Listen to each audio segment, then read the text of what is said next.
Naam, ni Aprili 10 mwaka 2020. Mtazamaji, uhali gani popote ulipo, karibu katika kipindi cha Mlimani leo asubuhi, ikiwa ni siku nyingine tena tunakutana katika kipindi hiki. Jina langu ni Silvano Kaera na leo mgeni wangu ni Profesa Ibrahim Lipumba, mwenyekiti wa chama cha wananchi CUF. Na msingi wa mazungumzo yetu tutakachozungumza leo ni tunaangalia namna ambavyo nchi zinazoendelea zinavyoweza kujinusuru au zinavyoweza kunusuru uchumi wake katika majanga mbalimbali, ikiwemo janga hili la corona ambalo kwa sasa dunia imesimama kutokana na janga hili la corona. Nchi nyingi zimeathirika, lakini pia na kukiachana zile nchi za Asia, Ulaya, hata Afrika nazo tumeona sasa ugonjwa huu umekuja kwa kasi, na Tanzania mpaka sasa ni wagonjwa 25. Kwa hiyo tunaona namna gani ambavyo maambukizi haya ya virusi vya corona yanavyoweza yakaleta hatari. Sasa vipi kwa upande wa uchumi, na namna gani ambavyo sisi kama Watanzania na nchi ambazo zinazunguka Tanzania, kwa maana nchi zilizokuwa ndani ya Afrika Mashariki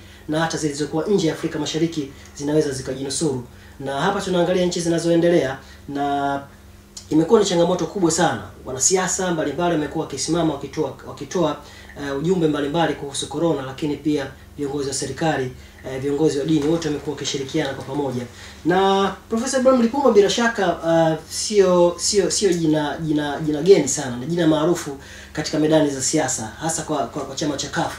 Tunakumbuka mwaka 1998 alivyoweza kuimarisha nguvu ya CUF kwa Tanzania bara, na haya yote aliweza kuyafanya ikiwa kama ni mfano kwa wale ambao pengine wanataka kuiga kuwa mwanasiasa, basi waone mfano wa profesa, ambapo alitoka Ulaya baada ya kuwa na kazi ya kufundisha kwa muda mfupi na kusema sasa ngoja niende Tanzania niweze nikajenge vyama vya siasa sasa kwa upande wa upinzani.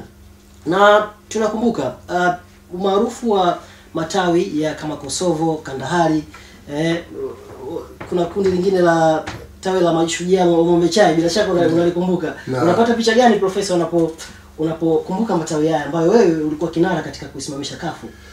Nashukuru kwanza kuweza kupata fursa ya kuweza kuja kuzungumza hapa na kuzungumza swala zito na swala gumu, lakini pia nakumbuka uimara wa chama chetu, vijana walivyojitokeza, walikuwa wakijitolea na kuweza kushiriki katika kukijenga chama cha CUF.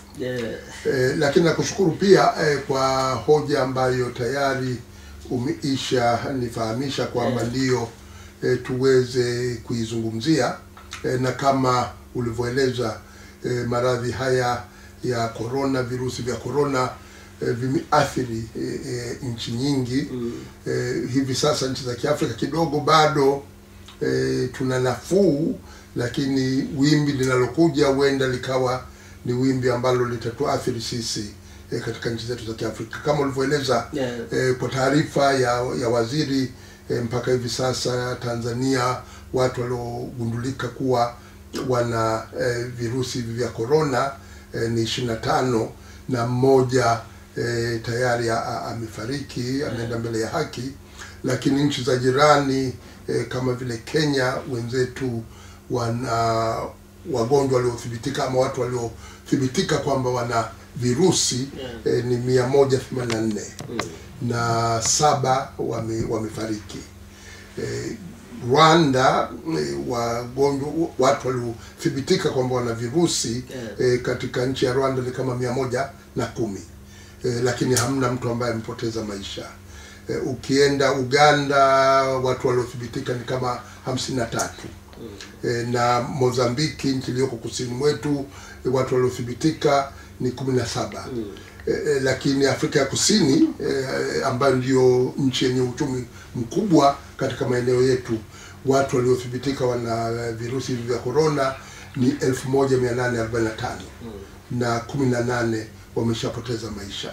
Kwa hiyo ukitulinganisha sisi kwa ujumla, kwa sababu pia wanaopimwa sio wengi sana, kwa hiyo huenda hii idadi ikawa sio idadi ya uhalisia wa mambo. Lakini pia ukitazama tu taarifa zozote tunazozipata, inaonekana kweli kwamba labda maradhi haya bado hayajashika moto sana katika nchi zetu ukilinganisha na nchi za Ulaya. Lakini hata huko mpaka kwa mfano Marekani mpaka mwanzoni mwa Machi, mwezi wa Machi, walikuwa wanazungumza kama hili si tatizo kwa upande wa nchi ya Marekani. Hata Rais Trump alikuwa anasema labda kuna mgonjwa mmoja tu aliotoka Uchina. Lakini hivi sasa kuna wagonjwa zaidi ya 400,000 na watu zaidi ya 10,000 wameshapoteza maisha. Kwa hiyo ugonjwa huu ukishaingia pakaanzia maambukizi katika jamii, kasi inakuwa ni kubwa sana. Wanasema wataalamu waliotazama wanaona kwamba ukishaingia maambukizi katika kila siku 3 walioambukizwa wanaongezeka mara 2. Kwa hiyo kama ukiwa na wagonjwa 100 hivi sasa, baada ya siku 3 utakuwa na wagonjwa zaidi ya 200. Baada ya siku 6 utakuwa na wagonjwa zaidi ya 400. Baada ya siku 9 utakuwa na wagonjwa zaidi ya 800. Baada ya mwezi unaweza kujikuta una wagonjwa milioni 1 au na zaidi. Kwa hiyo ni ugonjwa ambao ni hatari, maambukizi yake ni ya kasi.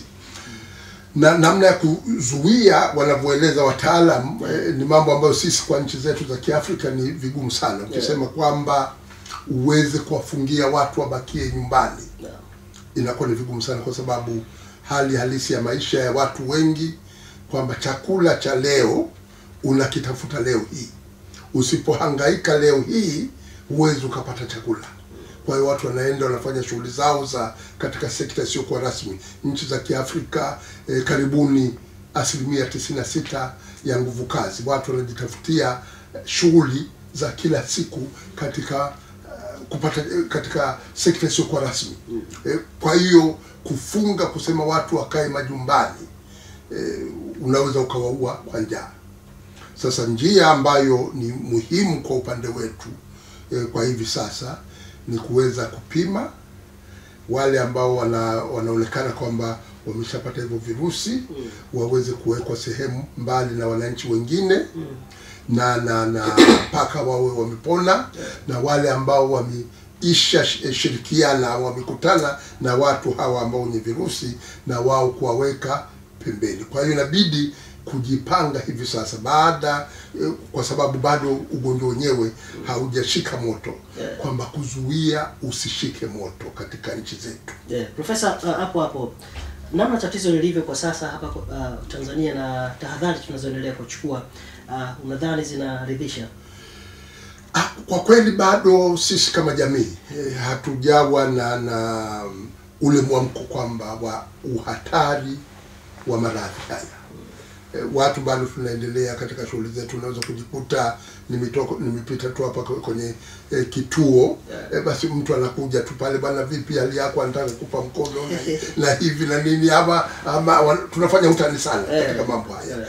Kwa hiyo bado ule mwamko wa kwamba hili ni jambo la hatari, na kwamba tuweze kujiepusha katika kufanya safari zisizokuwa za lazima, kuwa na msongamano wa watu wengi.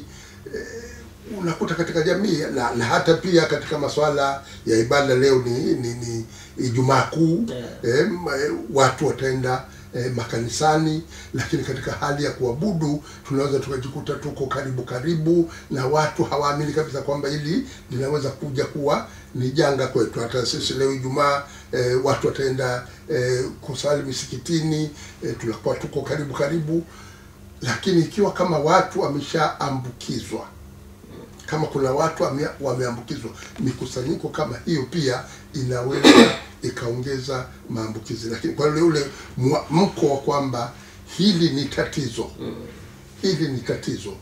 bado hatujapata mwamko huo.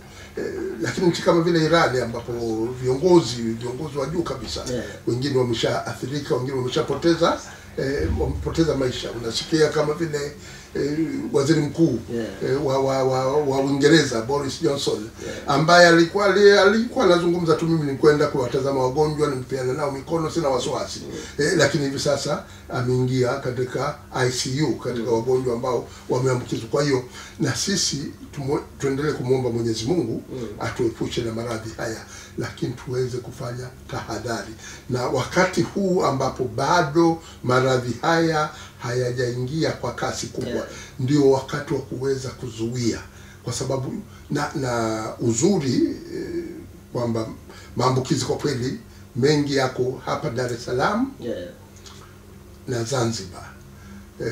Waziri ameeleza kwamba wale walioambukizwa Arusha wamepona, na yuko mmoja alikuwa ameambukizwa mkoa wa Kagera pia naye amepona. Kwa hiyo tukitazama Dar es Salaam, Zanzibar, Arusha, Mwanza, hii miji mikubwa hii, tukaweza kudhibiti pasiwe na maambukizi, tukaweza kufanya kupima watu. Kwa mfano katika maeneo ambayo yana mikusanyiko, mahospitali, ukachukua sampuli ya watu walioko hospitali Muhimbili, hospitali ya Mwananyamala, hospitali ya Ilala, hospitali zote zile, ukaenda kutazama sampuli, je, kuna watu ambao wamesha ambukizwa? Kwa sababu mpaka hivi sasa kwa kweli walioambukizwa ni wachache sana, 25, si wengi.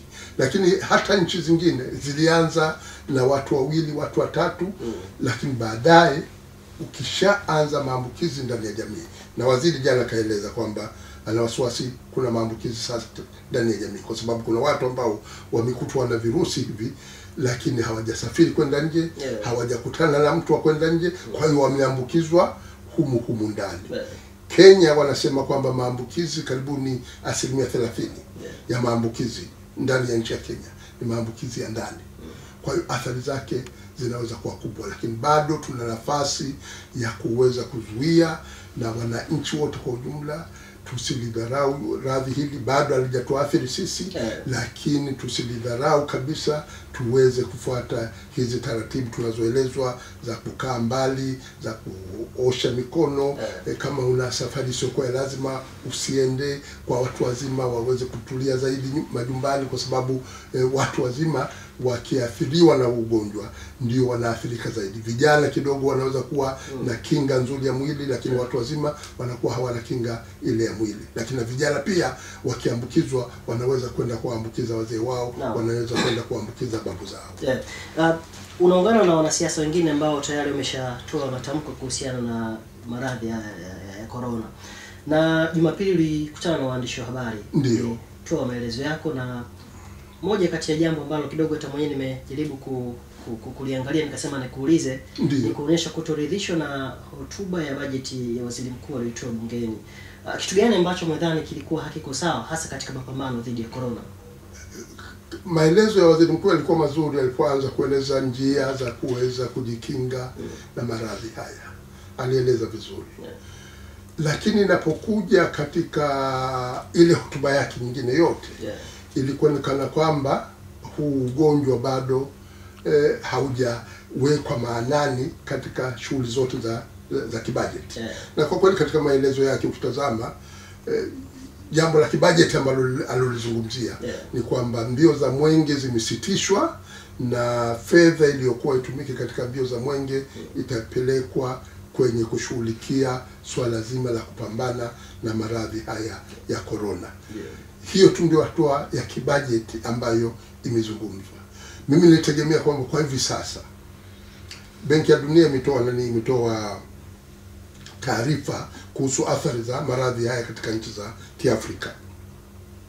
Wataalamu wa Benki ya Dunia wanadhani kwamba inawezekana maradhi haya yakipamba moto katika nchi za Kiafrika, uchumi wa nchi za Kiafrika unaweza ukaporomoka kwa mpaka 5%, ukapungua kwa 5%. Nasema katika miaka iliyopita 25, mwaka huu 2020 ndio utakaokuwa mwaka wa kwanza ambapo ukuaji wa uchumi badala ya kukua utapungua uchumi wa nchi za Afrika, na kwamba tutaathirika sana katika sekta mbalimbali. Kwa mfano sekta ya utalii, watalii watakuwa hawatakuja kama ilivyo kadiriwa. Lakini kwenye hotuba waziri mkuu alimezungumza kana kwamba vile hali ya mambo ya utalii utaendelea kushamiri, tuweze kuleta tutatia mkazo katika nyanja mpya za utalii kama vile utalii wa meli za watalii kuweza kuja katika maeneo yetu hapa. Lakini ukitazama kwa uhalisia ulivyo wa mambo yalivyo, ni vigumu sana kuweza kuona kama watalii wanaweza wakaongezeka katika mwaka huu. Vile vile bei ya mazao yetu tunayouza nchi za nje itaporomoka. Tayari hali halisi ya biashara za kimataifa imeshapungua. Hata meli za kubeba mizigo nazo zimekuwa zinapata matatizo kwa sababu ya karantini zinazowekwa katika miji mbalimbali. Kwa hiyo biashara ya kimataifa itaathirika. Sasa ukisikiliza ile hotuba ya budget, na waziri mkuu ndio anazungumzia masuala yote ya serikali, yeye ndio anatoa mwelekeo. Hauoni kwamba swala hili na athari zake katika uchumi limezingatiwa? Inahitajika serikali iweze kuongeza bajeti yake katika kushughulikia masuala ya afya. Waziri mkuu kwenye hotuba ile amezungumza, amesema tokea mwaka Januari, tokea mwezi wa fedha, mwaka wa fedha wa 2015 mpaka Januari 2020, sekta ya afya serikali imetumia shilingi trilioni 3.1 kwenye sekta ya afya. Lakini matumizi yote ya serikali katika kipindi hicho alichokuwa anazungumza ilikuwa kama shilingi trilioni 89. Kwa hiyo sekta ya afya imetengewa 3.1 ya bajeti yote katika kipindi hicho alichozungumzia. Wakati jumuiya ya kimataifa, shirika la afya la ulimwengu WHO linapendekeza kwamba nchi ziwekeze kwenye afya alau 15%. Sisi tunatumia wastani wa 3% ya bajeti kwenye sekta ya afya. Hiyo ni matumizi madogo.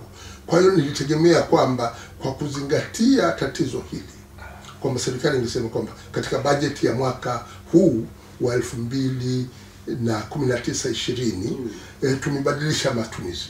Kuna matumizi kama tulikuwa tuna mipango ya kununua ndege, tumeacha kununua ndege, tumeweka fedha kwenye sekta ya afya kuweza kujikinga na matatizo haya ya corona. Kwamba tumetumia kiasi hiki kununua ama tumepata misaada ya kuweza kupata vipimo vya maradhi ya corona. Najua tajiri wa Kichina Jack Ma amesaidia kiasi kubwa katika vipimo vya ugonjwa huu wa corona. Je, serikali imeweza kununua kiasi gani cha madawa, cha gloves, cha vyombo vya kuweza kusaidia tiba ya watu ambao wanaweza hatimaye wakaambukizwa ugonjwa wa corona? Mambo yote haya hayajadiliwa katika bajeti. Kama ni bajeti ambayo imeandaliwa, na ndivyo livyo, imeandaliwa kabla ya maradhi haya kuibuka, lakini baada ya maradhi haya kuibuka haijapitiwa kwa kina inachohitajika. Profesa, unadhani sasa nchi hizi zifanye nini ikiwemo Tanzania ili kuepuka mdororo wa uchumi?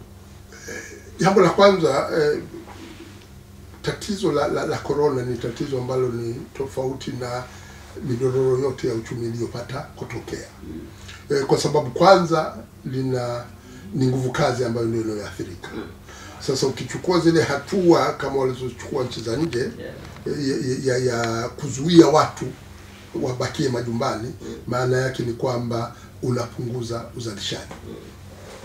Kwa hiyo kwa mfano Marekani hivi sasa tayari zaidi ya watu milioni 10 tayari wameshapoteza ajira kwa sababu ya mazuio haya ya ugonjwa wa corona. Kwa hiyo kuna kupunguza uzalishaji kwa sababu watu hawaendi kazini. Sasa sisi ajira zetu kubwa ziko ama kwenye kilimo au kwenye sekta isiyo rasmi.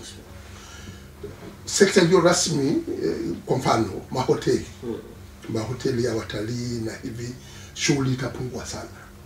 Hata migahawa ya kawaida shughuli zitapungua sana. Watu ambao wako katika usafirishaji, kwa mfano shirika la ndege, shughuli zake zitapungua sana. Sasa hatua za kuchukua, jambo la kwanza ni kusisitiza swala la kuhakikisha hatuambukizwi virusi vya corona. Hiyo ndio hatua muhimu ya kwanza, kwamba ikiwa tutazuia maambukizi ya virusi vya corona na watu wakaendelea kufanya shughuli zao, athari ya kupunguza uzalishaji itakuwa sio kubwa sana. Lakini kwanza tuzuie maambukizi ya corona na tusilazimike kuingia katika kuzuia watu wasitoke nje. Kuna nchi kama vile Vietnam ambayo inapakana na China.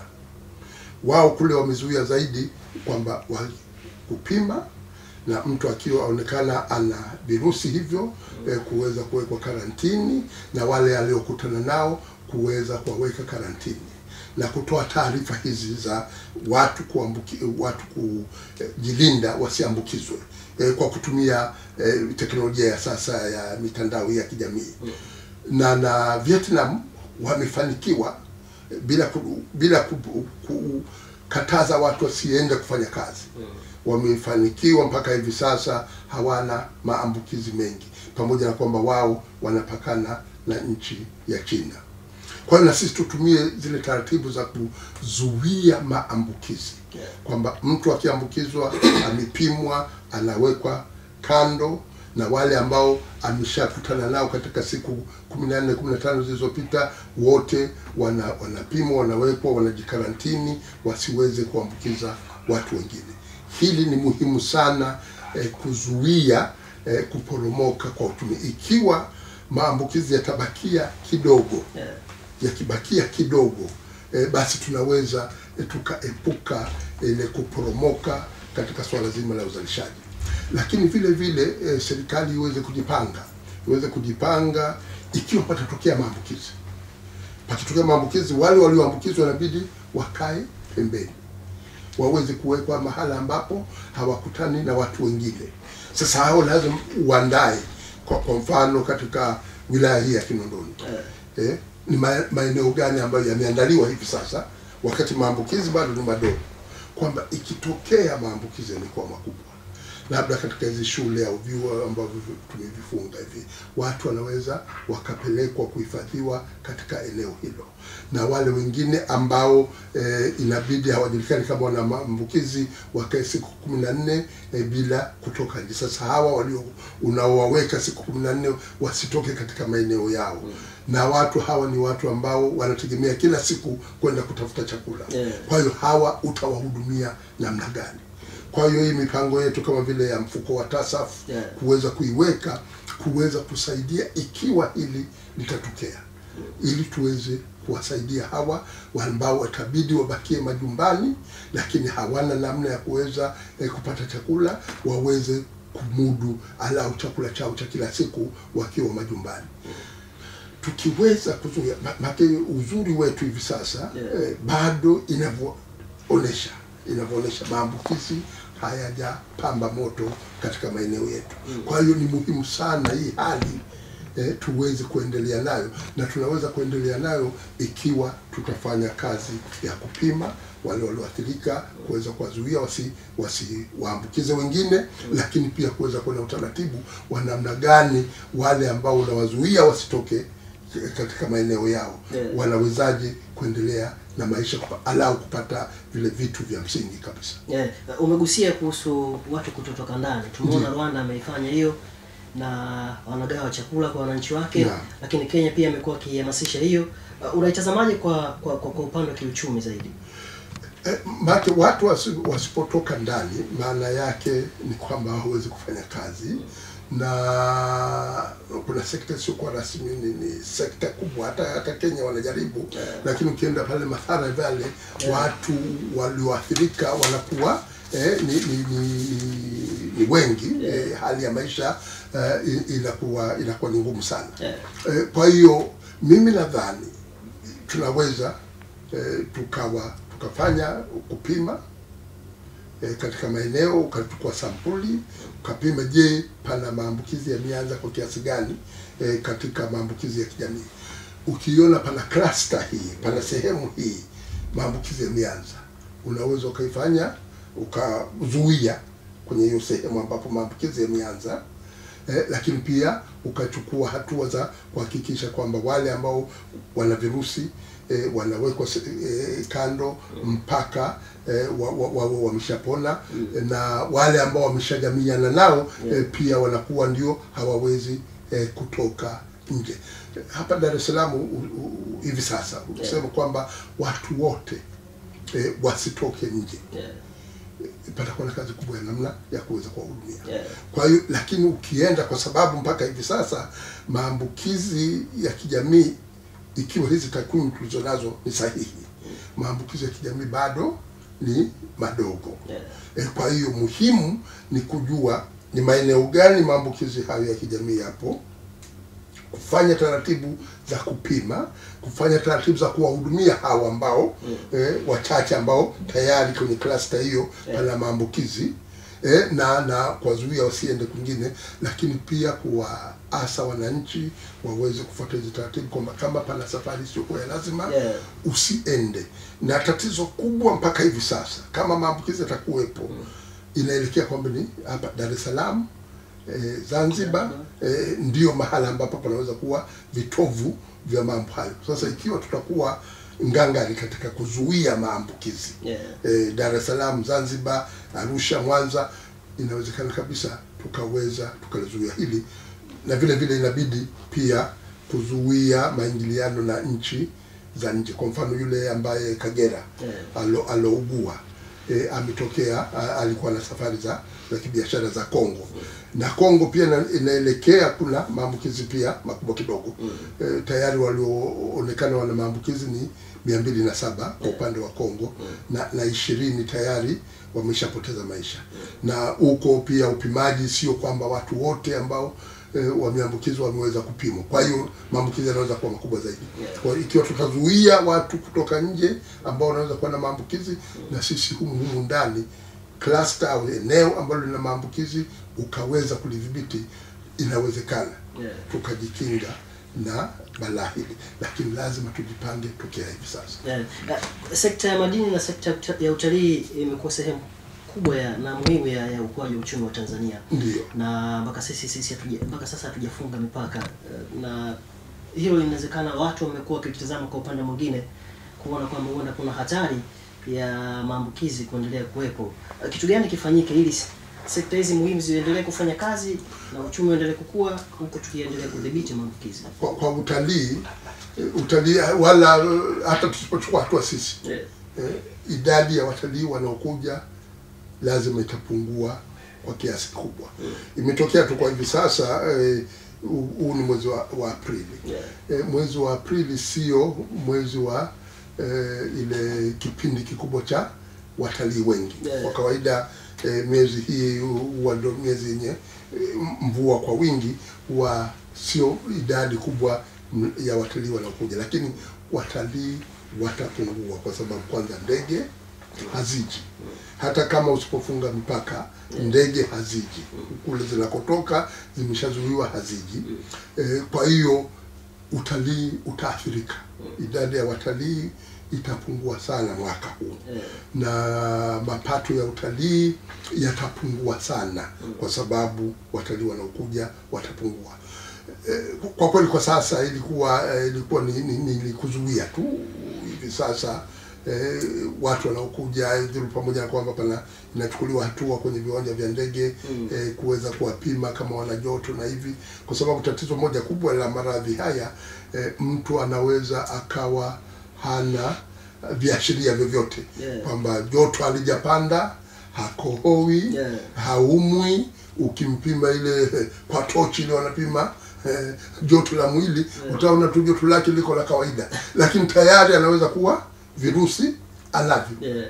Akaingia mitaani huko, baada ya muda akajikuta kwamba ameambukiza watu. Lakini vizuri hivi sasa wanawazuia nao kwa hizo siku 14 kabla hajaanza kuingia na kukutana na watu wengine. Kuhusu sekta ya madini haiajiri watu wengi na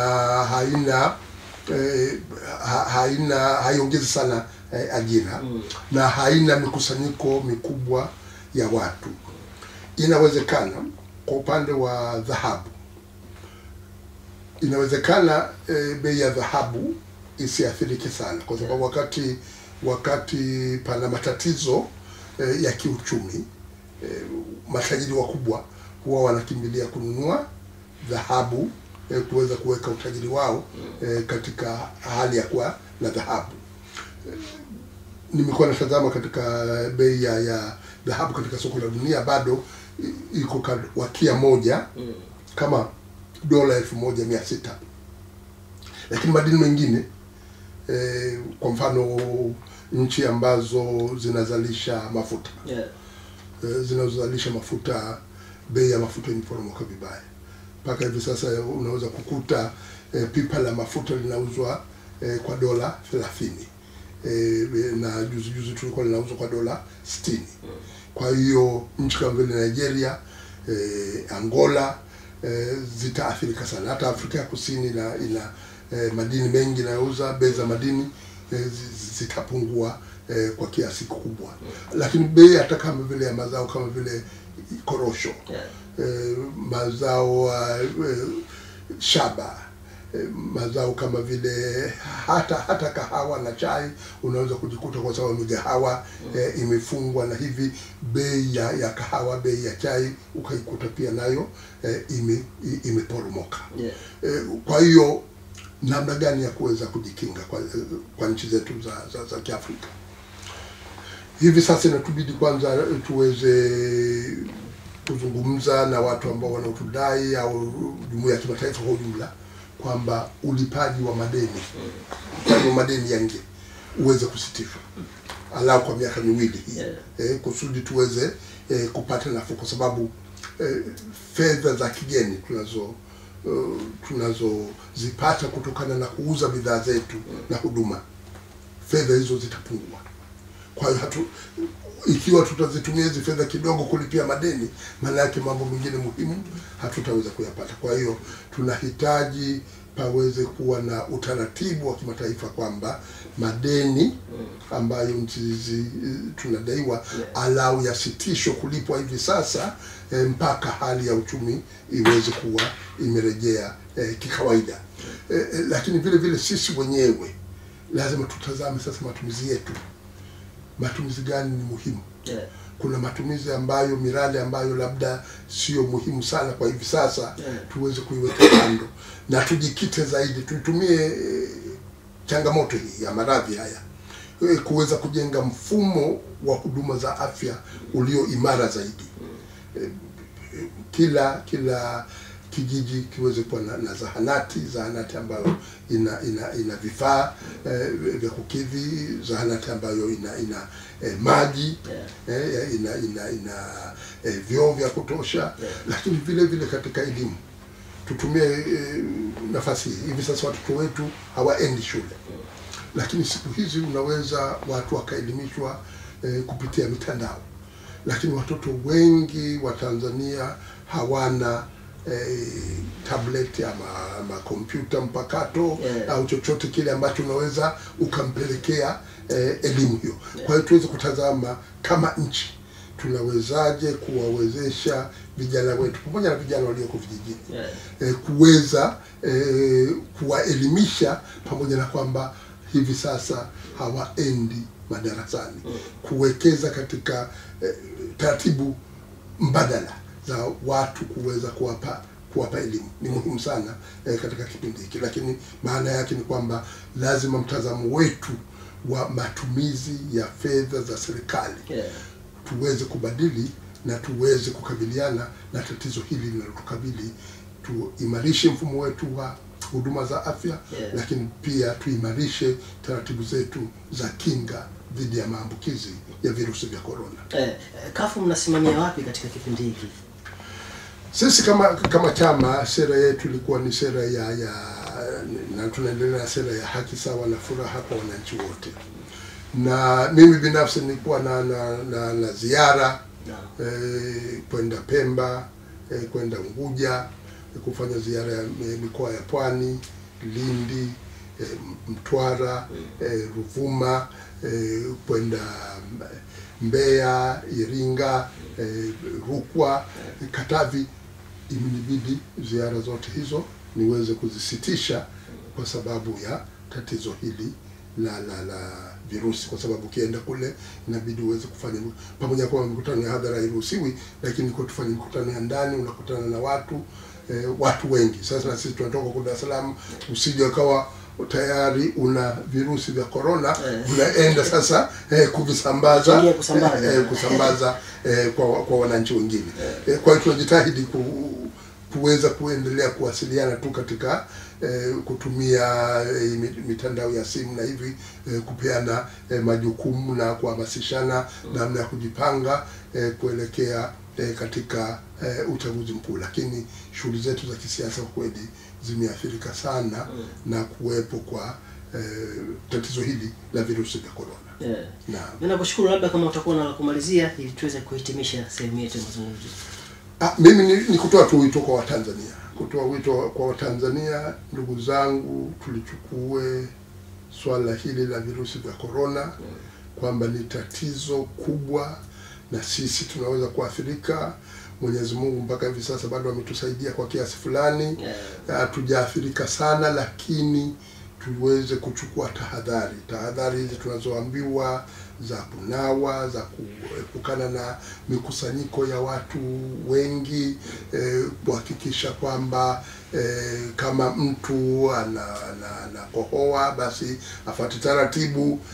Wanasema kama ukikohoa unakinga mkono wako, ukitoa chafya unakinga mkono wako. Haya mambo ambayo namshukuru Umi mwalimu amekuwa anayaeleza, tuweze kumsikiliza, tuweze kuyafuata. Lakini pia wito kwa serikali kwamba bajeti ya mwaka huu hata na bajeti inayokuja tuweze kujikita katika hali ya kujua kwamba hili ni tatizo.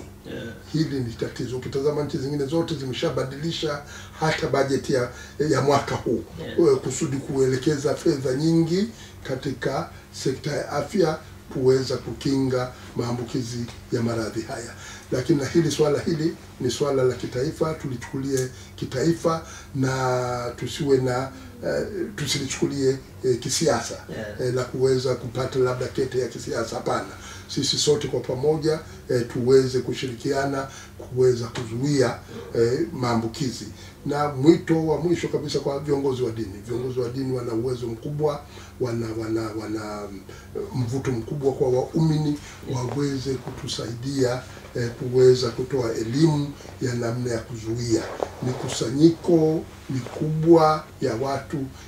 Maambukizi kishaanza itakuwa ni hatari. Kwa viongozi wa dini waweze kulielewa hili, waweze kuwaelimisha pia waumini tuweze kuepuka maambukizi ya virusi vya corona. Profesa, nakushukuru sana. Mtazamaji, ni Profesa Ibrahim Lipumba, mwenyekiti wa chama cha wananchi CUF. Tunaamini ni maadili yaliyopitiliza pale kutii amri ya serikali, hasa kusitisha masuala ya kisiasa na mikutano mbalimbali katika kipindi hiki ambacho Tanzania na nchi nyingine zote duniani zinapambana na maambukizi ya virusi vya corona. Mtazamaji, umeweza kujionea namna gani ambavyo profesa ameendelea kutoa rai sasa ya watu kuendelea kuchukua tahadhari dhidi ya maambukizi ya virusi vya corona. Na msingi wa mazungumzo yetu tulikuwa tunaangalia namna ambavyo sasa nchi ya Tanzania kwa kuungana na nchi zote zinazoendelea barani Afrika zinaweza zikajinusuru kiuchumi katika kipindi hiki cha janga la corona. Mimi sina la ziada mpaka kufikia hapo.